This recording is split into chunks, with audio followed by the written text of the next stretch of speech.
Bertatahkan hasrat, bab 17, menggoda dengan canggung. Chen Fan, apa yang harus kita lakukan? Takutnya sebentar lagi Xiang Han akan sampai di sini. Miao Bing yang gemetar bersandar di sampingku. Wajahnya pucat dan sorot matanya penuh kekhawatiran. Apa yang baru saja terjadi sudah membuat Miao Bing ketakutan. Pakaiannya juga robek. Jika aku terlambat untuk kembali sedikit saja, mungkin Miao Bing dan Luo Yi sudah menderita. Jangan takut, di perkemahan Xiang Han hanya ada 6 pria. Dan kita sudah menangkap 3 di antaranya. Aku menghiburnya. Kalau mereka mencari ke sini, kita bisa membuat sedikit rencana.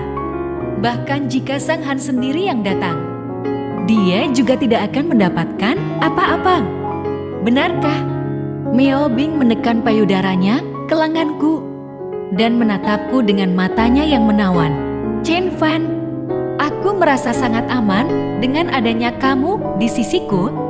Aku melihat Miao Bing, teringat ucapan dia malam sebelumnya dan tersenyum tipis. Chen Fun, mereka tidak akan mati, kan? Kata Luo Yi sambil menatap 3 orang di sekitarnya. Mereka baru saja diterima perawatan untuk luka-lukanya yang sederhana. Tanpa obat, namun obat-obatan di dalam kotak obat itu sangat penting bagi kami. Kami tidak tahu berapa lama lagi kami akan berada di pulau terpencil ini. Obat-obatan dan makanan sangat penting. Mengenai Fan Bang Hui dan yang lain, mereka sudah melakukan banyak kejahatan. Terlebih lagi, kemarin aku melihat mereka membunuh orang dan mengubur mayatnya, sehingga aku sudah tidak memiliki belas kasihan sedikit pun. Orang seperti ini harus dihukum. Mereka tidak akan mati. Paling-paling hanya menderita sedikit, kataku sambil melirik Luo Yi dan berkata dengan lembut. Saat aku menyerang mereka, aku sengaja menghindari titik vitalnya. Baru saat itu, Luo Yi mengangguk setuju setelah mendengar kataku. Afan, apa yang akan kamu lakukan dengan orang-orang ini? Yufi mendekatiku, kemudian duduk di sampingku dan bertanya. Mereka, biarkan saja seperti ini. Jawabku sambil masih bingung dengan apa yang harus dilakukan pada ketiga orang itu. Aku tidak bisa sekejam Xiang Han. Lagi pula, kami sudah terjebak di pulau ini selama 3 hari. Dalam keadaan normal, tim penyelamat pasti sudah melakukan pencarian dan penyelamatan. Jika mereka benar-benar terbunuh, aku tidak tahu harus bagaimana menjelaskannya pada tim penyelamat. Jika begitu, biarkan mereka kelaparan selama 1 hari, kata Gu Yofei dengan santai. Benar, jawabku sambil mengangguk sedikit. Gu Yufei mengatakan hal yang sama seperti yang kupikirkan. Dan hal ini membuatku merasa aneh. Aku teringat tindakan Yufei sebelumnya dan semakin curiga bahwa identitasnya mungkin bukan seorang pramugari biasa. Namun, setiap orang memiliki rahasia, jadi aku tidak menanyakannya. Yufei, kamu di sini dan awasi mereka, ujarku sambil perlahan-lahan bangkit berdiri setelah menghibur Abing dan Yi. Apa yang akan kamu lakukan? Tanya Liu Fei dengan cemas. Aku akan membersihkan jejak mereka dan jejakku. Aku takut mereka akan menyelinap dan menyerang di tengah malam. Nantinya kita yang akan celaka, jawabku. Berhati-hatilah di jalan, Yu Fei memberikan peringatan. Setelah berpamitan, aku pergi dari gua dengan belati di tanganku. Satu-satunya hal yang dapat memberikan rasa amanku adalah belati ini. Aku mengikuti jejak kembaliku kemarin dan membersihkan jejak koper yang kubawa sedikit demi sedikit. Saat membersihkan jejak, aku melihat dengan seksama dan hanya ada jejak kaki 3 orang saja. Hal ini membuatku yakin bahwa Bong Hui dan yang lainnya langsung bertindak setelah menemukan perkemahan kami dan tidak sempat kembali untuk melapor. Kesombongan mereka malah memberiku kesempatan. Jika Zhong Han mengirim semua orang yang ada di perkemahannya, aku mungkin tidak akan punya kesempatan untuk melawan mereka. Setelah membersihkan jejak koper, aku sengaja berjalan tanpa tujuan selama beberapa putaran. Tak lama kemudian, jejak kaki di sekitar tempat itu sudah bercampur. Setelah melakukan semua ini, aku diam-diam kembali ke perkemahan. Saat kembali ke perkemahan, aku melihat Yofei, Abing, dan Yi sedang berkumpul bersama. Saat mendekat, aku baru menyadari bahwa mereka sedang membersihkan singkong. Apakah kamu sudah kembali? Bagaimana perjalanannya? Sudah selesai. Gu Yofei mengambil singkong yang sudah dibersihkan dan bertanya dengan penasaran. Hancurkan singkong-singkong ini dan ekstrak patinya untuk membuat roti, kata saya sambil duduk di sampingnya dan memberikan petunjuk. Singkong mentah memiliki racun, jadi harus berhati-hati saat membersihkannya. Di bawah bimbingan saya, Gu Fei dan yang lainnya belajar dengan cepat. Saya tidak menyangka bahwa informasi yang saya dapatkan dari video yang saya tonton akan benar-benar berguna suatu hari nanti. Nasib memang menakjubkan. Tak lama kemudian, roti singkong sudah jadi. Aroma yang harum menyebar dari wajan, membuat Miao Bing dan Yi tidak bisa menahan diri dan membungkukkan badan untuk menciumnya. Sebelumnya, saya khawatir jika mereka tidak mau memakannya, walaupun kami berada di pulau terpencil. Bau wangi tepung tapioka yang manis benar-benar merupakan kemewahan.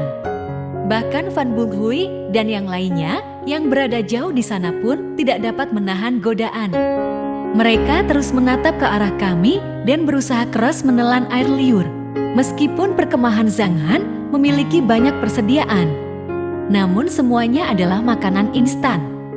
Dan karena jumlah yang terbatas, mereka biasanya hanya memakan makanan sisa dari Zhanghan. Kak Hui, aku lapar, kata seorang pria muda yang sudah tidak dapat menahan diri. Memangnya kamu sendiri yang lapar? Bang Hui memandang marah pada pria muda itu.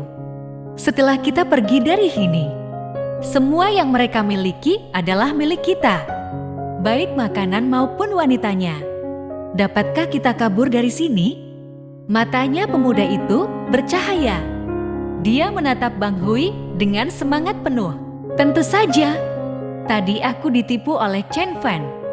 Dia tidak layak untuk berkelahi denganku, jawab Bang Hui dengan ekspresi muram.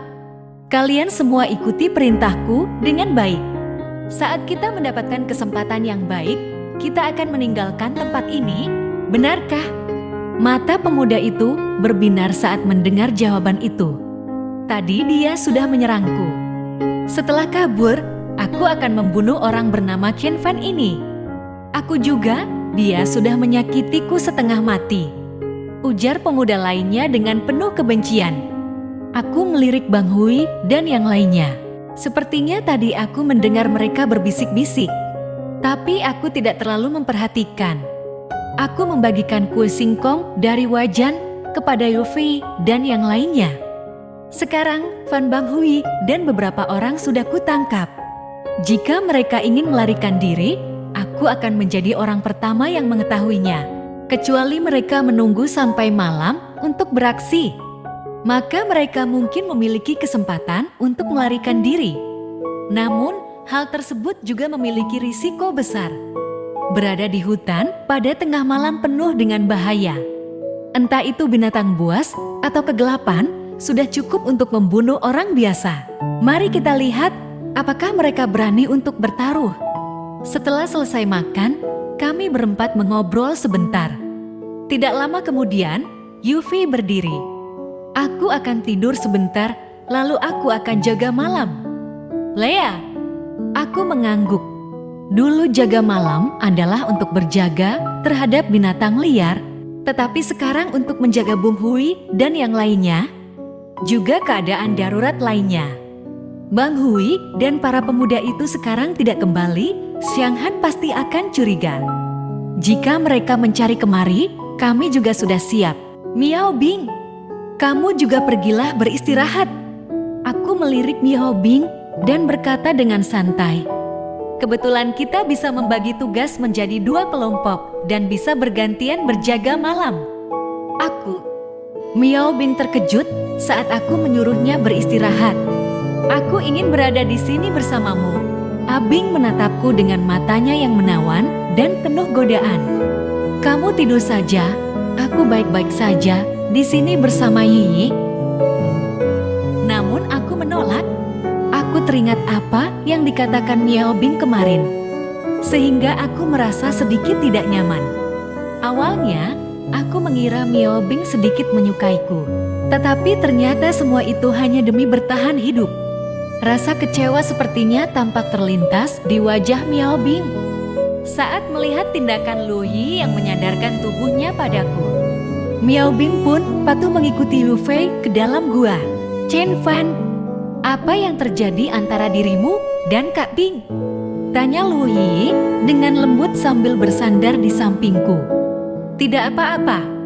Aku segera memalingkan pandanganku yang menatap kepergian Miao Bing dan berkata, malam ini terpaksa aku merepotkanmu untuk berjaga bersamaku. Bagaimana mungkin merepotkan jika bisa bersamamu? Yi tersenyum nakal lalu menatap tubuh bagian bawahku.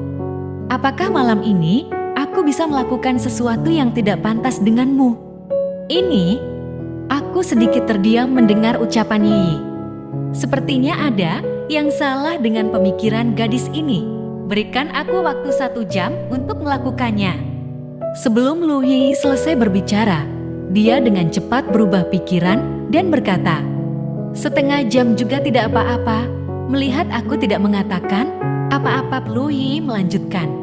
Aku juga tidak tahu mengapa. Tetapi kalau melakukan hal tidak pantas denganmu, aku bisa tidur dengan pulas. Oke, aku setuju dengan permintaan Yi dengan rasa enggan. Sebenarnya, aku juga sedikit tertarik pada Yi. Dia adalah seorang penyiar berita perusahaan dengan banyak pengikut. Dia adalah idola bagi banyak penggemar. Biasanya, aku tidak akan memiliki kesempatan untuk berbicara dengan Yi. Kamu juga boleh menyentuh 2 bagian tubuhku? Yi tiba-tiba sudah berada di depanku dan berbisik di telingaku. Apakah kamu sedang menggodaku? Saat aku mendengar kata-kata Yi, sangat besar, kata Yi sambil meremasnya dengan tangannya. Meskipun ini bukan kali pertama Yi menyentuh. Bersambung.